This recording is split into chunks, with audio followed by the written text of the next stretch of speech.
Hai sahabat Aliman, kembali lagi di program Yuk Cari Tahu yang membahas segala hal di dunia ini dan juga hal tersebut nantinya disebutkan di dalam Al-Quran dan hadis Nabi Muhammad SAW.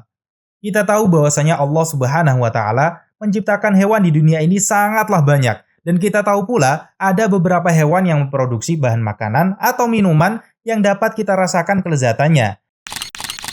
Salah satunya adalah hewan penghasil madu. Apakah itu sahabat Aliman? Ya, hewan itu adalah lebah. Kita akan mencari tahu tentang hewan yang satu ini. Yuk cari tahu. Lebah. Lebah dalam bahasa Arab adalah nahlun. Lebah merupakan sekelompok besar serangga yang dikenal karena hidupnya berkelompok. Meskipun sebenarnya tidak semua lebah suka berkelompok loh sahabat Aliman. Semua lebah masuk dalam suku Ordo Hymenoptera, alias serangga bersayap selaput. Di dunia terdapat kira-kira 20.000 spesies lebah dan dapat ditemukan hampir di setiap benua.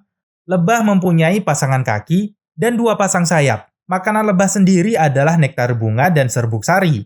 Biasanya lebah ini membuat sarangnya di atas bukit, di pohon kayu, dan pada atap rumah. Lebah mempunyai kelompok loh sahabat Aliman, atau bisa disebut dengan koloni. Dalam koloni ini terdapat 3 kasta, yaitu pertama, lebah ratu.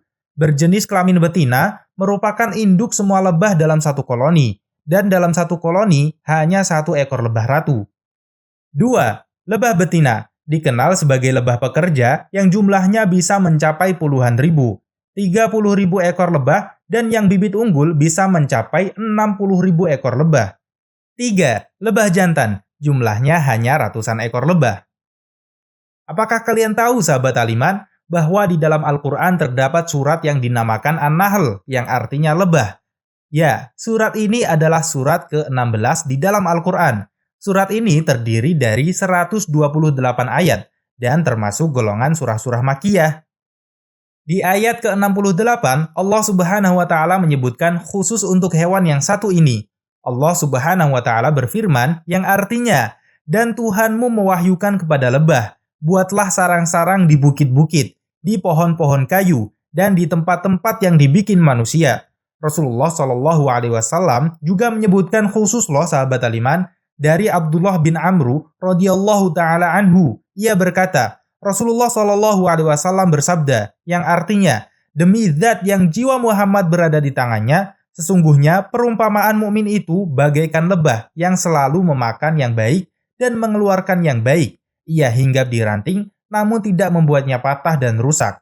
Hadis riwayat Ahmad dan disahihkan oleh Ahmad Syakir. Al-Munawi rahimahullah berkata, sisi kesamaannya adalah bahwa lebah itu cerdas.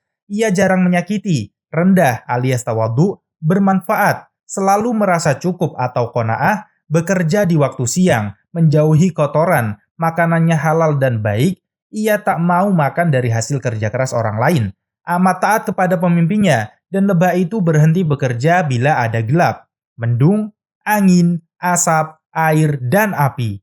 Demikian pula mukmin. Amalnya terkena penyakit bila terkena gelapnya kelalaian, mendungnya keraguan, angin fitnah, asap haram, dan api hawa nafsu. Lihat Faidul Qadir, jilid 5, halaman 115.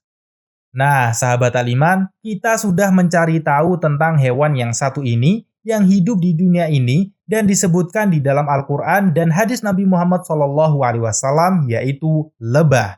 Nantikan pembahasan menarik lainnya di program Yuk Cari Tahu sahabat Aliman. Sampai bertemu kembali. Wassalamualaikum warahmatullahi wabarakatuh. Yuk cari tahu.